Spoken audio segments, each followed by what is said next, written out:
Sejam todos bem-vindos ao nosso culto de oração aqui na Igreja Batista Boas Novas. Também quero bem-vindar os irmãos e irmãs que nos acompanharão nessa transmissão online. Obrigado pela sua presença. Muito bem, no início vamos ler um trecho que vamos meditar daqui a pouco. Encontra-se no livro de Tiago, capítulo 1, e o verso é o de número 14. Tiago 1, versículo 14.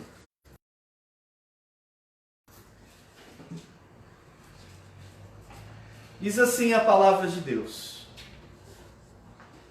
Tiago, capítulo 1, versículo 14. Vou ler a partir do verso 13. Ninguém, ao ser tentado, diga: Deus me tentou. Porque Deus não pode ser tentado pelo mal, e Ele mesmo a ninguém tenta. Ao contrário, cada um é tentado pela sua própria cobiça. Quando esta o atrai, o seduz. Hoje vamos estudar a palavra de Deus, lidando com a sedução da tentação. Mas daqui a pouco. Muito bem, vamos orar, pedir a Deus que abençoe o nosso culto, todo o transcorrer, abençoe os irmãos que estão em casa também, acompanhando a transmissão. Pedir ao Tiago que ore, pedindo a Deus a direção do culto. Oremos. Pai amado, Pai querido, nós estamos na sua presença essa noite, primeiramente para agradecer pela oportunidade de estar na sua casa, aprendendo da sua palavra, entoando hinos de louvor a Ti, ó Pai. Receba o nosso louvor essa noite, que ele possa subir como um aroma suave a Ti, ó Pai, que nós possamos também meditar nas palavras, na mensagem, nos hinos, possamos ter esse tempo de comunhão com o Senhor também, ó Pai. Pedimos que o Senhor seja com o pastor, que vai trazer o desafio da palavra de Deus também, que a mensagem possa ser usada para as nossas vidas também, ó Pai. Em nome de Cristo Jesus que eu oro e agradeço. Amém. Amém. Muito bem, hoje é dia 2 de setembro de 2020. Hoje nós estamos tendo o primeiro culto do mês de setembro, né? Agora são 19 horas e 30 minutos. Na sequência cantaremos então o nosso primeiro hino, é o número 34. Rocha Eterna, foi na cruz. Vamos cantar então.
Cantaremos nosso segundo hino desta noite, preparando aí o nosso coração para a meditação, que vamos ouvir daqui a pouco, o hino de número 28, Seu manto pelo meu. Vamos cantar, número 28, Seu manto pelo meu.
propiciador.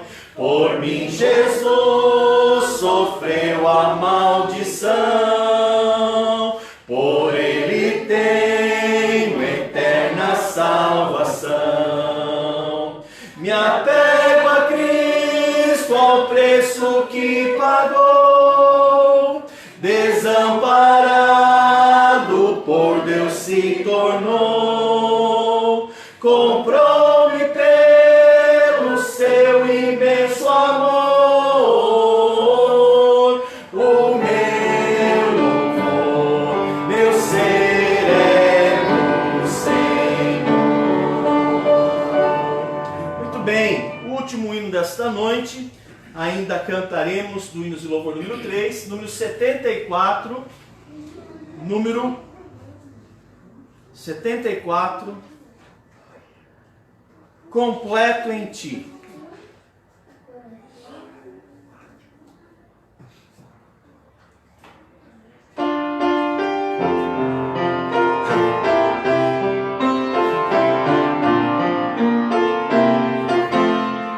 Completo em ti, os planos meus não podem impedir os teus. Meu sangue, meu perdão comprou, assim completo em ti estou. Justificado, que prazer, santificado em meu viver. Teu sangue, meu perdão comprou, glorificado ao céu eu vou. Completo em ti, vem me livrar do tentador e do pecado. Tua graça conquistou em nós, completo agora em ti estou.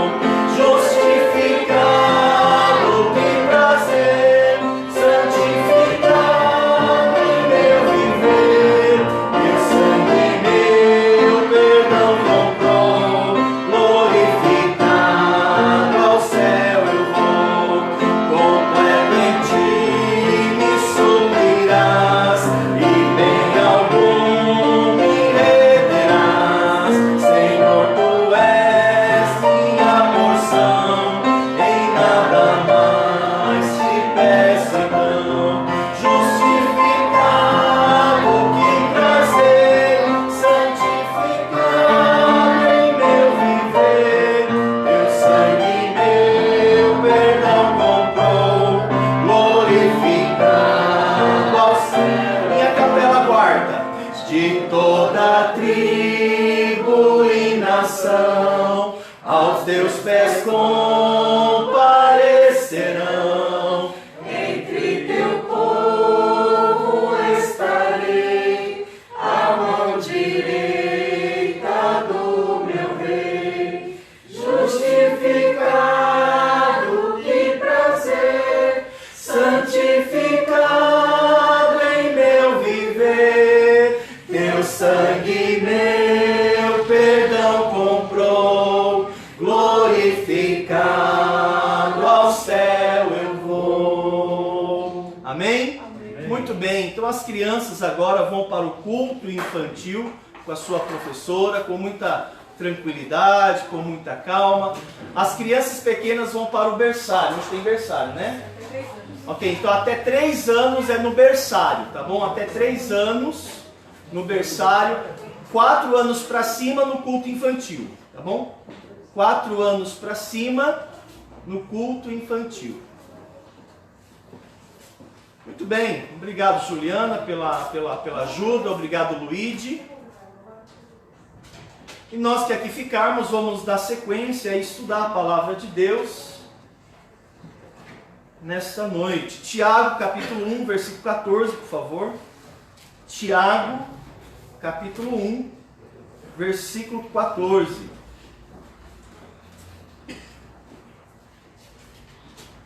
Quero também convidar os irmãos, aqueles que podem, nos acompanhar nas leituras que faremos na meditação dessa noite. Tiago, capítulo 1, versículo de número 14, lidando com a sedução das tentações. Lidando com a sedução das tentações. Esse é o título da mensagem desta noite. Certa vez, eu, num aconselhamento com um jovem, ele disse o seguinte: pastor, mas a carne é fraca. Pastor, mas a carne é fraca. Ele estava compartilhando comigo suas lutas pessoais. Irmãos, o que é fraqueza? Quando nós falamos assim, somos fracos, né? O que quer dizer fraqueza? Fraqueza é quando nós não temos forças, né? Quando nós estamos sem forças, né? Isso é fraqueza. Jesus falou algo bem interessante a seus discípulos lá no Evangelho de Mateus. Deixa Tiago aberto. Vá para o Evangelho de Mateus, capítulo 26, versículo de número 41. Evangelho de Mateus, capítulo 26. Diz assim a palavra de Deus. Mateus, capítulo 26. Já vou lhe dar uma dica. Vou te dar uma dica aí de graça. Versículo 41 já traz a resposta como que eu lido com a sedução da tentação. Não vou te dar a resposta, mas a dica está aí no versículo 41. Como que a gente lida com as tentações, né? Com a sedução das tentações. Não vou dar a resposta agora não, viu? Mas vou te dar uma dica. Está aí no versículo 41. Mateus 26, 41. Vigiai e orai. Vigiai e orai, para que não entreis em tentação. O espírito, na verdade, está pronto, mas a carne, ela é fraca. Orai e vigiai, para que não entreis em tentação. O espírito, na verdade, está pronto, mas a carne é fraca. De acordo com esse texto, Jesus, ele afirma que a carne, ela é fraca. Possivelmente, Jesus demonstrando a seus discípulos a luta, preste atenção, a luta que temos de resistir a um simples desejo da carne. Um simples, irmãos. Nós não estamos falando daquele apelo carnal, sabe? Um simples desejo da carne. Nós temos dificuldade de lidar. Veja como eles tiveram dificuldade de resistir a um sono. A um sono. Estavam com sono. Eles não conseguiram resistir. Sono. Veja então, irmãos, as dificuldades que nós enfrentamos no nosso dia a dia. Acordados com o Senhor, aflito, ali no jardim, orando com Ele, vigiando com Ele, e eles não puderam. Eles sequer conseguiram vencer o próprio sono.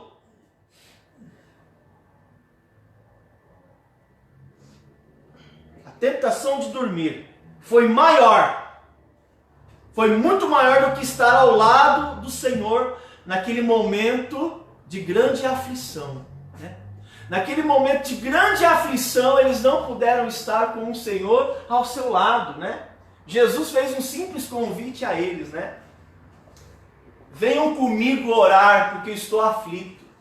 E sequer eles conseguiram estar com o Senhor naquele momento. Foram vencidos pelo sono. Irmãos, o que é tentação? Tentação é uma sedução a pecar. Tentação em si não é pecado, mas é uma sedução para pecar. Isso é tentação. É uma sedução. Nós seremos seduzidos por fatores externos, por fatores internos, por fatores externos e internos, a não fazer a vontade de Deus. E quando nós não fazemos a vontade de Deus, nós estamos pecando. E muitas das vezes nós estamos sujeitos a isso em coisas simples. Olha, eu não estou falando em coisas de uma categoria assim, dificílima. Eu estou falando de coisas simples. Coisas simples. E cada um de nós temos fraquezas em áreas específicas. Às vezes nós nos assemelhamos, né? Mas cada um de nós é tentado em alguma área. E Jesus sabia em todo o tempo que eu e você sozinhos nós não teremos condições de vencer questões simples da vida, no que diz respeito a desistir de fazer o que é certo. Muitos de nós nos comprometemos a fazer algo, é ou não é? Vamos fazer isso. E não precisa de muito, viu, irmãos, para a gente desistir. Não precisa de muito. Às vezes é uma questão do coração nosso, às vezes são fatores externos e nós desistimos de algo que nós sabemos que é a vontade de Deus. E Jesus vem aqui, vocês sequer conseguiram permanecer acordados, de olhos abertos. Então, Jesus está querendo dizer o seguinte, sozinho você não vai conseguir resistir à sedução da tentação e vocês vão cair em pecado. Vocês vão estar pecando contra mim. E olha, irmãos, nós não estamos falando de qualquer pessoa, porque Jesus tinha os 12, né? Dos 12, ele tinha 3 próximo a ele. Ele chamou os melhores para estar com ele naquele momento do jardim de Getsêmani.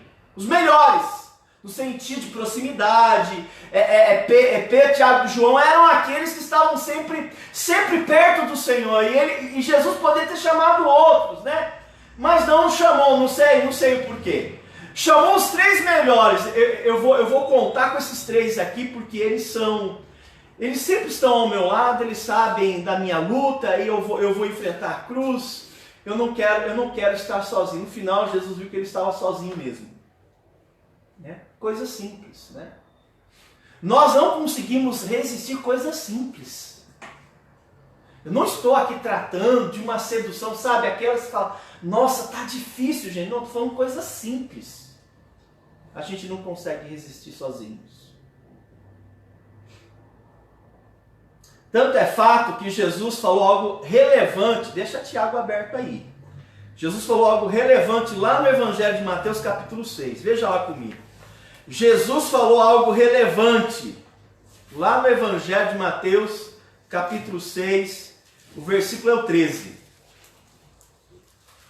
Aí a gente fica pensando, né? Por que às vezes alguns irmãos da igreja cedem tão rápido a tentação da carne, né? Por que, meus irmãos? Porque sozinhos nós não conseguimos resistir às tentações, né?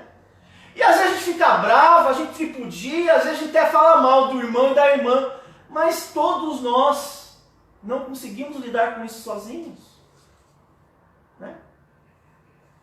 Mateus capítulo 6, versículo 13, Jesus na oração dominical, ele falou o seguinte, e não nos deixe cair. O que Jesus reconhece aqui, meus irmãos? Quando ele fez essa afirmação na oração do Pai Nosso. Não nos deixe cair em tentação. Não nos deixe cair em tentação. Mas livra-nos do mal, pois teu é o reino, o poder e a glória para sempre. Irmãos, de imediato, né, com a oração que Jesus nos ensinou a orar, de imediato descobrimos que uma simples tentação pode me fazer sair fora do propósito de Deus para a minha vida. Uma simples tentação. E mais, descobrimos que qualquer que seja a tentação, nós não conseguimos vencê-la sem a ajuda de Deus. Eu sei disso, por isso eu publico isso falando a vocês, porque ele falou o seguinte, não nos deixe cair em tentação. Jesus está falando, fale isso para Deus, reconheça isso diante de Deus. Se o Senhor não te ajudar, você não vai conseguir manter-se na palavra. Manter-se naquilo que você sabe que você deveria fazer. Senhor, não nos deixe cair em tentação. Irmãos, porque a tentação é muito forte para que a gente desista, para que a gente desanime, para que a gente mude o propósito de Deus nas nossas vidas. E com essa oração, Jesus está falando o seguinte: declare a Deus a sua dependência. Você depende de Deus para resistir à tentação que vai te levar a pecar contra mim.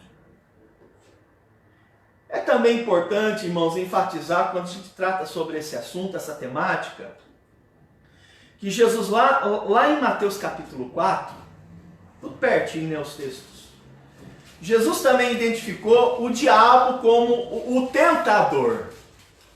Né? Jesus também identificou o diabo como tentador. Lá, deixa o Tiago aberto aí, viu? Mateus capítulo 4, versículo 3. O que diz aí?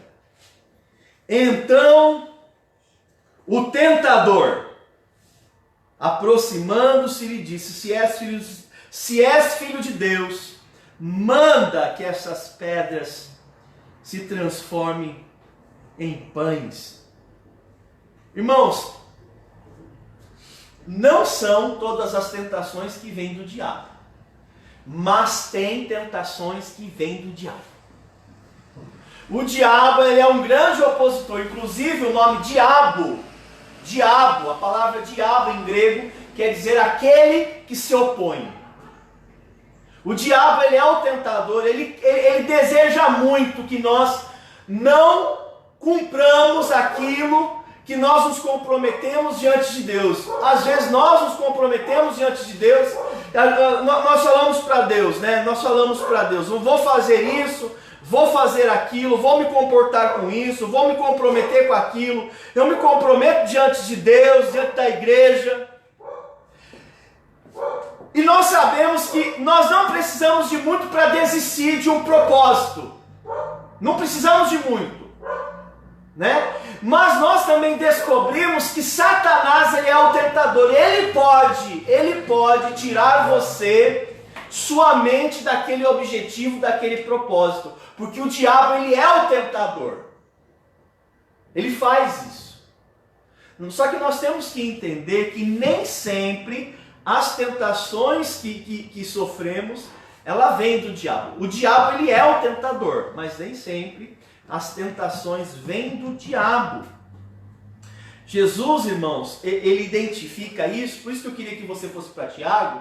Tiago vai identificar para a gente que boa parte da tentação que nos sobrevém para desviar a gente do propósito de Deus vem de nós mesmos.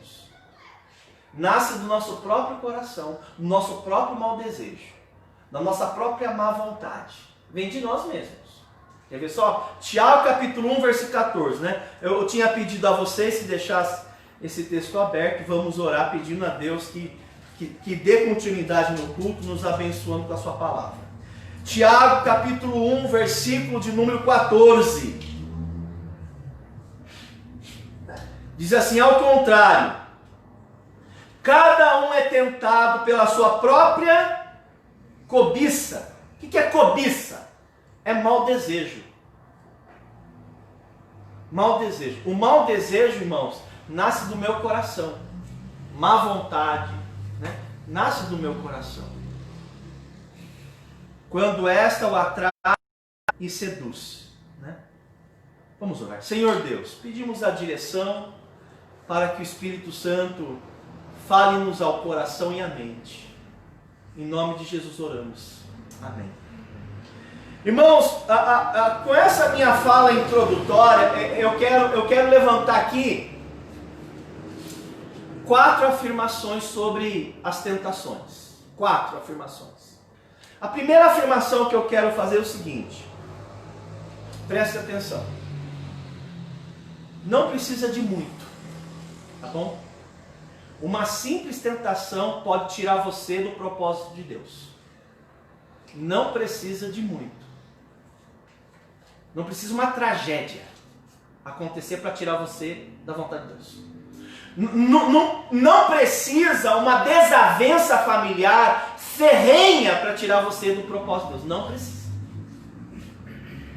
Não precisa que você cometa um pecado à luz e na perspectiva dos homens gravíssima para tirar você do propósito de Deus. Não precisa. Uma simples tentação pode tirar você do propósito de Deus. Segunda afirmação que eu quero fazer nessa noite. A tentação, gente, ela só pode ser resistida na dependência do Senhor. Não tem como. E a minha tese vai ser provar isso a vocês. A tentação, ela só pode ser vencida na dependência do Senhor. Terceira afirmação que eu quero fazer essa noite. O diabo, ele é um tentador, porque o propósito dele é fazer com que o povo de Deus peque contra Deus. Essa é a terceira afirmação que eu quero fazer. O diabo, ele é o tentador e ele deseja tirar você do propósito de Deus. A quarta e última afirmação que eu quero fazer, antes de provar a vocês, demonstrar a vocês como que a gente então vence as tentações, né? Uma quarta afirmação que eu quero fazer nesta noite, nessa minha fala introdutória, é que nem toda tentação vem do diabo. Boa parte das tentações que sofremos vem do meu próprio coração, do meu próprio mau desejo. Ou seja, por que, irmão, você não fez? Seja honesto. Eu não quero fazer. Irmão, por que você não vai? Porque eu não quero ir. Irmão, por que você não perdoou? Porque eu não quis. Irmão, por que você não amou? Porque eu não quis. Por que você gritou? Porque eu quis. Por que você tripudiou? Porque eu quis. Por que você não está fazendo isso? Porque eu não quero. Boa parte da tentação que me leva a pecar nasce do meu próprio coração. Não precisa de muito.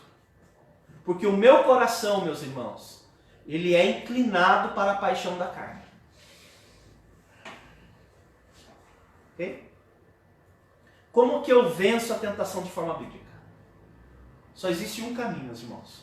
Não existe outro, não existe dois, não existe três. Só existe um caminho para vencer a tentação. É isso que eu quero demonstrar a vocês nesta noite. 2 de Coríntios, capítulo 12, por favor. Temos aqui uma declaração contundente do apóstolo Paulo. 2 de Coríntios, capítulo 12. Temos aqui uma declaração de Paulo, apóstolo. Diz assim, 2 de Coríntios, texto conhecido dos irmãos. 2 de Coríntios, capítulo 12, versículo 7. Olha que interessante. Versículo 7. E para que não me ensoberbecesse com a grandeza das revelações, foi-me posto um espinho na carne, mensageiro de Satanás, para me esbofetear, a fim de que eu não me exalte. Por causa disto, 3 vezes pedi ao Senhor que o afastasse de mim. Então ele me disse, a minha graça te basta, porque o poder se aperfeiçoa na fraqueza. De boa vontade, pois, me gloriarei nas fraquezas, para que sobre mim repouse o poder de Cristo. Pelo que sinto prazer nas fraquezas, nas injúrias, nas necessidades, nas perseguições, nas angústias, por amor de Cristo, porque quando sou fraco, então é que sou forte. Irmãos, esse texto que acabamos de ler fala de uma declaração, uma confissão pessoal. O apóstolo Paulo, ele está confidenciando a nós, ele está confessando a nós uma grande dificuldade que ele enfrentava. Não sabemos ao certo o que seria esse espinho na carne. mas que incomodava, muito incomodava. Existem muitas especulações do que seria esse espinho na carne. Muitas especulações. Alguns dizem que era problema de saúde, né? Problema de saúde. Outros dizem que era um problema na igreja. E outros ainda dizem que era um problema familiar que o apóstolo Paulo enfrentava. Não sabemos ao certo o que seria esse espinho na carne que tanto o afligia, tanto o incomodava. Nós temos aqui, ao longo da história de Paulo, alguns indicativos que me levam a crer que seria um problema de saúde, né? Mas não dá para bater o martelo. Enfim, a gente não sabe ao certo o que seria. O que sabemos desse espinho na carne é que machucava ele, incomodava o apóstolo, ao ponto de levá-lo a orar insistentemente a Deus para que Deus o livrasse. E tem o artigo "o", para que Deus o livrasse daquilo. Difícil dizer o que era. O fato, irmãos, é que Deus o livrou sim. Sabe como que eu sei? Porque Deus falou assim para ele: a minha graça te basta. Ou seja, Deus está falando para o apóstolo Paulo: eu vou te capacitar, a minha graça. Eu vou te capacitar a lidar com esse espinho na carne. Eu não vou tirar o espinho, mas eu vou te capacitar a lidar com ele. Isso é fantástico, porque Deus respondeu. Deus, para responder a minha oração, ele não precisa me livrar do problema. Ele pode me livrar no problema. E às vezes nós enfrentamos alguns desafios em casa. Às vezes nós enfrentamos alguns desafios na área de saúde. Às vezes nós enfrentamos alguns desafios na igreja. E às vezes nós estamos enfrentando um problema na saúde. Vamos imaginar que seja isso, né? O problema do apóstolo Paulo. Ou na igreja, vamos imaginar que fosse isso. Ou com um membro da família dele. O fato é, Deus não tirou o problema, mas Deus iria capacitar o apóstolo Paulo, pela sua graça, para lidar com aqueles desafios. Mais uma vez, a dependência de Deus para lidar com certos desafios. Sem a dependência de Deus, nós não seremos capazes de lidar com desafios, sejam eles de menor proporção ou de grande proporção. Irmãos, o texto fala que Deus falou a ele: a minha graça te basta. Eu já ouvi muitos crentes falarem assim, não foram poucos: ah, pastor, eu não vou mais lutar não. Eu não consigo vencer mesmo. Outros ainda dizem, né? Para que lutar tanto? Se no final a gente peca mesmo? Para que lutar tanto? Se no final a gente peca mesmo? Veja só, irmãos. A Bíblia identifica que temos fraquezas. Nós temos fraquezas. E a fraqueza ela é sentida em todas as esferas. Somos fracos, humanamente falando, para lidar com ansiedade. Veja só. A gente sofre com um problema que nem existe. Veja como nós somos complexos. Ansiedade é uma preocupação de um problema que não existe. Nós lidamos com problemas aqui, ó. Não existe. E eu me desmonto todo. Eu me desestruturo todo. O problema está longe e eu penso que já está batendo na minha porta. Veja, nós somos fracos. Nós somos fracos, humanamente falando, para superar receios, medos. Nós temos fraquezas para lidar com complexos.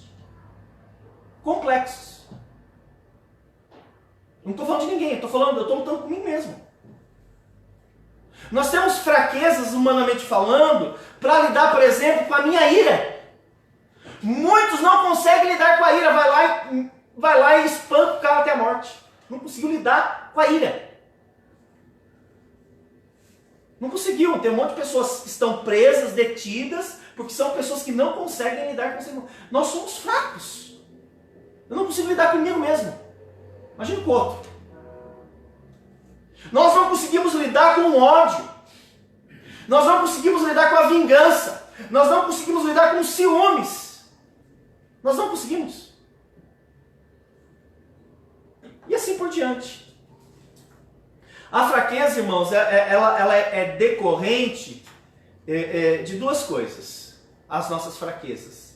Ela é decorrente, número 1, da nossa finitude.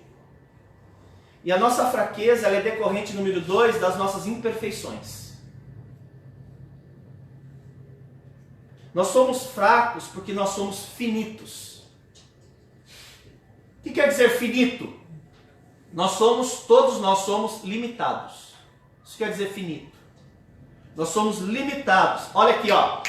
Eu e você temos limitações. Você já chegou a falar assim para alguém?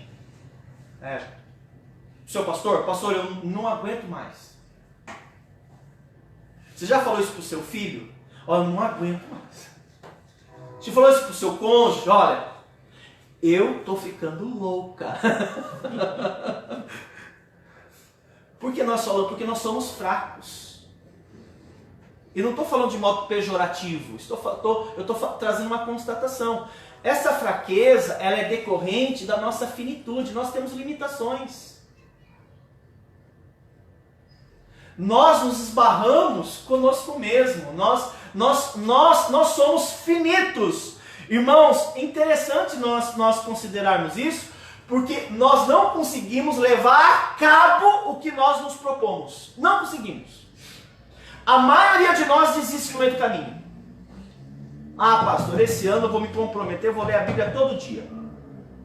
Ah, pastor, esse ano eu vou ser dizimista fiel. Todo mês. Ah, pastor, eu vou falar de Cristo pelo menos para uma pessoa por mês. Ah, pastor, esse ano aqui eu vou fazer um estudo bíblico, pastor. Esse ano aqui, pastor, eu vou controlar mais o meu temperamento. A gente não consegue levar a cabo o que nós nos comprometemos. Por quê? Porque nós somos finitos. Nós temos limitações. Você só consegue levar a cabo se você estiver na dependência de Deus. Só. Por si só você não consegue. A segunda causa das nossas fraquezas é porque nós somos imperfeitos. Não é que, olha aqui, ó, presta atenção. Não é que te faltou sinceridade. Se eu pedisse a vocês, em algumas pregações, aqueles que estão compungidos, né? Sabe o que é compungido? Já ouviu essa expressão, né? A expressão compungido é um termo rural. Compungido é um termo rural. As pessoas que trabalham no campo têm que lidar com animais selvagens, né? Cavalo, treinar um cavalo. Compungido quer dizer um coice que um cavalo dá na boca do seu estômago. É aquela dor de ter levado um coice. E você fica todo contorcido, doído. Isso é compungido. É uma dor muito forte. Deus pede para que a gente vá a Ele compungido, né? Ou seja, o que eu fiz está doendo muito. Aí eu vou a Deus e confesso a Ele aquele pecado que foi um golpe no meu estômago, né? E às vezes, se eu estivesse pregando e falasse a vocês, quem aqui está compungido de verdade, você está lá se condoendo de verdade, sincero, coloque-se de joelho, e você se prostra, e você chora, e você clama, e você pede, aí dali a pouquinho você está fazendo a mesma coisa, que você jurou que não iria fazer mais. Mas que infelicidade, por que você caiu de novo? Por causa que nós somos imperfeitos. Não estou justificando, estou explicando a vocês. O que quer dizer imperfeição? Quer dizer que nós não conseguimos acertar. Imperfeição que leva a palavra pecado, uma das raízes da palavra pecado é errar o alvo. Nós erramos o alvo constantemente. Por isso que, mais uma vez, eu preciso da dependência de Deus para acertar o alvo. Nós somos imperfeitos. Então a nossa fraqueza, ela é decorrente da nossa imperfeição. Nós erramos aqui, ó. São tantos os motivos pelos quais nós erramos. Nós erramos, por exemplo, porque nós não sabemos. Escuta, nós não nascemos prontos. Temos aqui muitos de vocês que são pais, no processo de criação dos seus filhos, na educação dos seus filhos. Alguns têm filhos pequenos, outros têm filhos na fase da puberdade, outros têm filhos na fase da juventude, outros têm filhos adultos. E alguns de vocês falam: poxa, pastor, eu não sei lidar com o meu filho. Ele é criança. Pastor, eu não sei lidar com o meu filho. Ele é um pré-adolescente. Pastor, eu não sei lidar com o meu filho. Ele é um jovem. Pastor, eu não sei lidar com o meu filho. Ele já é um adulto. Por que você não sabe? Porque nós não nascemos prontos. Nós estamos ainda num vir a ser. Nós estamos aprendendo. Nós vamos ouvindo, aprendendo, colocando em prática. Na medida que a gente coloca em prática, aquilo toma uma forma em nós. Mas nós não sabemos. Existem algumas crenças que dizem que quando nós erramos, a gente volta para acertar depois. Né? Que é a proposta, inclusive, dos hindus, que tem aí o espiritismo de Allan Kardec, que é a transmigração de almas, que é a reencarnação. Então, se você errou, na reencarnação futura você acerta. Em algum momento você vai acertar. Só que não existe isso de reencarnar. Não, você está aqui pela primeira vez. E nessa estrada você nunca trilhou sobre ela. Você nunca passou por ela. Então você não sabe. Como que eu lido com meu marido? Como que eu lido com meus pais? Eu tenho que aprender a lidar com eles. Eu não sei. E Deus vai me ensinar. Então por que nós erramos? Porque nós não temos as informações. E alguns ainda que são teimosos igual uma mula, não quer aprender. Nós não sabemos. E ainda tem alguns teimosos que teimam. Irmão, é esse caminho, irmão. Não, pastor, eu vou seguir meu coração. Ô, seu infeliz, você vai criar mais dificuldade. Já não está difícil? Poxa, meu. Você vai seguir seu coração? Então, muitas vezes, nós erramos porque nós não temos todas as informações. Não temos, irmãos. Às vezes nós erramos também porque nós somos teimosos demais. De reconhecer que nós não sabemos. Nós erramos também porque pessoas nos levam ao erro. O ser humano é um ser comunitário. O ser humano é um ser comunitário porque Deus é comunidade. Deus é comunitário. Deus é três. Deus é três. Deus é uma sociedade. Deus é três. Então Deus colocou em nós, na nossa Gênesis, que nós precisamos de outros. E nesse relacionamento com outros, os outros podem nos levar a errar, porque nós somos influenciáveis. Por isso que a Bíblia fala: olha com quem você anda. Não fique na roda dos escarnecedores. Não fique na roda dos pecadores, porque você vai pecar também. Porque nós somos influenciáveis. E às vezes nós erramos, somos imperfeitos, nós erramos. Primeiro, porque nós não sabemos as respostas. Segundo, porque nós somos teimosos para reconhecer que não sabemos. Terceiro, porque nós ficamos em companhias de pessoas que não sabem nada tanto quanto eu não sei e me levam para o caminho errado. Também nós não sabemos, porque talvez em algum momento da nossa jornada, da nossa peregrinação, a gente decidiu que iria seguir o coração. Pronto, vou fazer o que eu quero. Ninguém me obriga. Eu sou a regra final, pronto, eu sou Deus. Eu sou a lei final. Em algum momento da nossa jornada, nós decidimos seguir o coração. Está lascado. Vai errar. Ou porque nós erramos, porque simplesmente escolhemos o caminho da rebelião. Irmãos, porém o plano de Deus para as nossas vidas, principalmente para o seu povo, para o homem salvo, é que você tenha vitória sobre essas áreas. Deus tem prazer de vê-los sofrendo, padecendo, num erro que poderia ter sido evitado. Deus não tem prazer nessas coisas. O plano de Deus, eu posso afirmar a vocês, com muita convicção, é que você tenha vitória. O apóstolo Paulo falou o seguinte, que Deus nos conduzirá em triunfo. A Bíblia diz, Paulo falou, Deus é Deus, não sou eu, que me conduzirá em triunfo. E como que Deus fará isso? Como que Deus me conduzirá em triunfo? Nós temos um indicativo lá em João capítulo 15, dá uma olhadinha, por favor. João capítulo 15, versículo 5.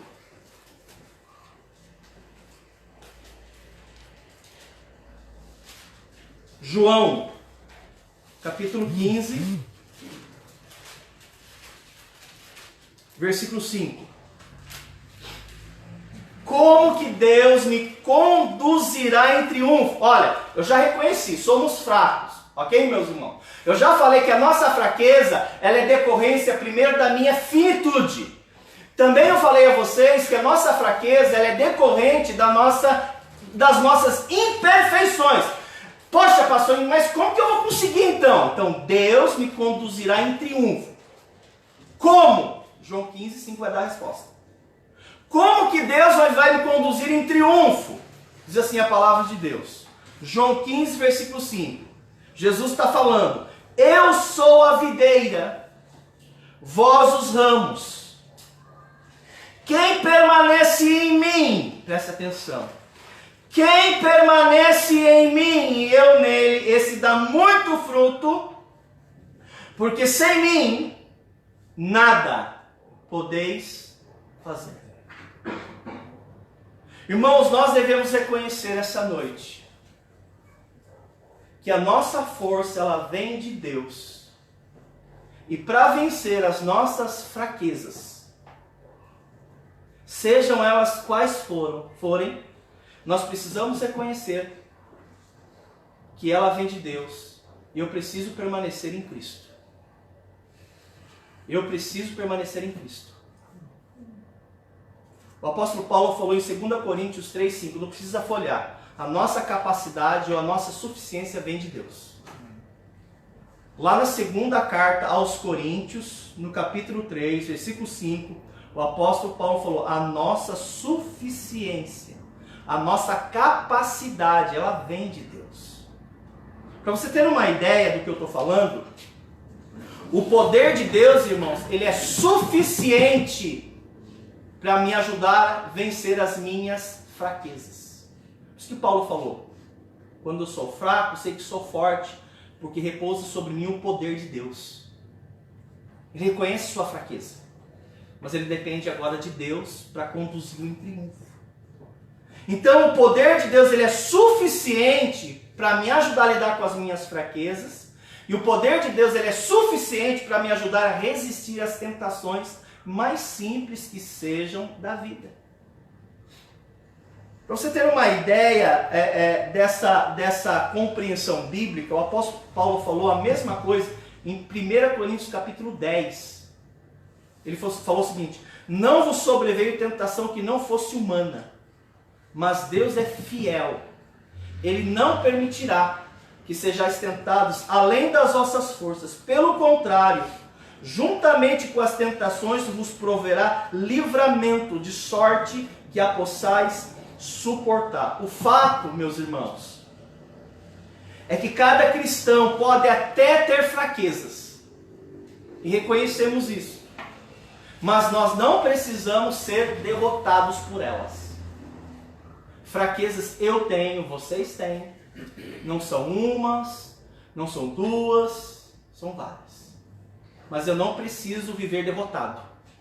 Eu sou fraco, mas eu não preciso viver derrotado.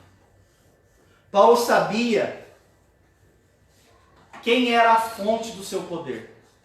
Sabe qual era o lema do apóstolo Paulo?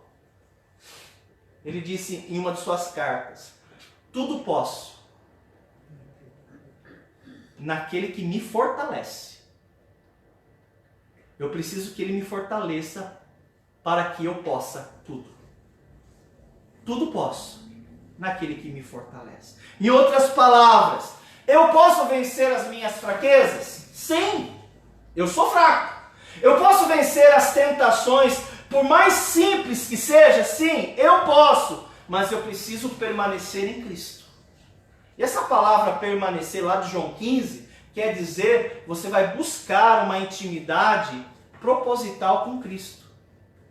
Você vai buscar uma proximidade, permanecer, uma proximidade, uma intimidade proposital. Se você andar com Cristo, aí sim, mesmo sendo fraco, você vai conseguir superar. Mesmo fraco, você vai conseguir vencer. Você vai conseguir aguentar. Tá difícil, meu irmão? Minha irmã? Em Cristo você consegue aguentar. Você consegue resistir. Tudo posso naquele que me fortalece. No comecinho, eu li um texto lá do Evangelho de Mateus, capítulo 25. E ele vai dizer o seguinte: Jesus já tinha dado a dica, né, para os apóstolos como que eles vencem a tentação. E ele falou o seguinte, olha que interessante.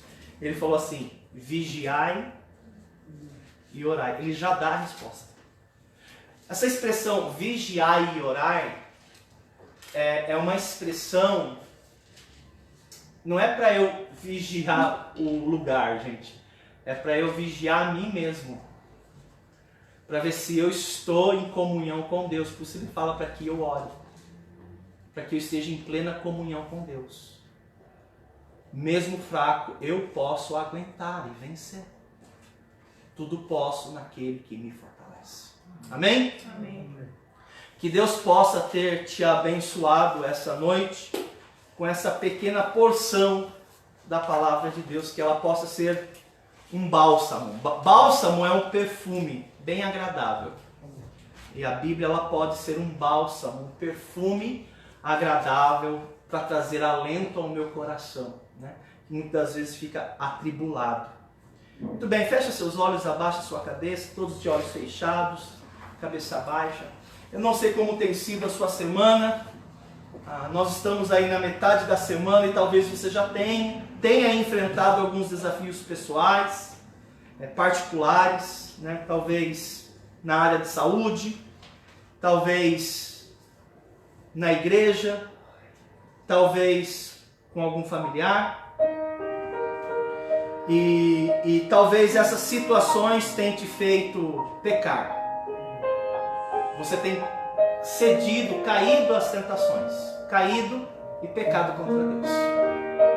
E você aprendeu que você precisará permanecer em Cristo, andar com Ele, juntinho dEle, pertinho dEle. Você pode fazer isso através de uma decisão de que você vai vigiar e você vai orar. É uma indicação de que você vai depender dele. Graças a Deus, o Espírito Santo, ele usa a sua palavra como um coice de um cavalo bruto, para mexer no meu íntimo, para sacudir o meu interior. E talvez você esteja com um espírito quebrantado, um coração compungido essa noite. E você diz: pastor, eu aceito o desafio, eu me arrependo. E eu quero aproveitar essa oportunidade que eu estou tendo essa noite de corrigir algumas áreas, porque eu quero permanecer na vontade de Deus. Você que está em casa nos acompanhando, tenho certeza que Deus também pôde falar ao seu coração e certamente falou. Onde você está, você também pode dobrar o seu coração antes de dobrar os seus joelhos. Os seus joelhos podem estar dobrados, mas o seu coração pode estar resistindo. Então você pode falar para Deus tudo. E se você está arrependido, Ele vai perdoá-lo. Ele vai perdoá-la. Comprometa-se que você vai permanecer em Cristo. Jesus falou: eu sou a videira, vós os ramos. Quem permanece em mim e eu nele, esse dá muito fruto, porque sem mim nada podeis fazer. Pastor Mário, ore por mim. A mensagem falou ao meu coração. Eu reconheço alguns erros que eu tenho cometido e eu vou acertar eles a partir de agora. Ficando uma de suas mãos, eu quero orar por você. Alguém assim? Amém. Amém. Deus seja louvado. Amém. Amém. Senhor e Deus, nós lhe somos gratos pelo privilégio que temos tido de estudar sua palavra com clareza. Obrigado, Pai, pela tranquilidade que o culto transcorreu. E atribuímos isso ao Senhor, a qual dependemos. Esteja trabalhando conosco e nos ajudando, por amor, em nome de Jesus. Amém. Amém. Muito bem, agora são 20 horas e 25 minutos. Estamos encerrando o culto, pelo menos esse primeiro momento.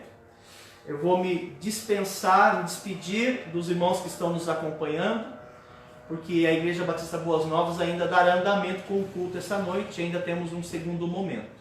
Então, obrigado pela sua presença. Sinta-se mesmo abraçado por todos nós aqui. Que Deus possa ter te abençoado e ter te falado ao coração. Tá bom? Uma oração silenciosa, a igreja está dispensada para o intervalinho. A gente volta daqui a pouquinho para o segundo momento do culto. Obrigado a todos.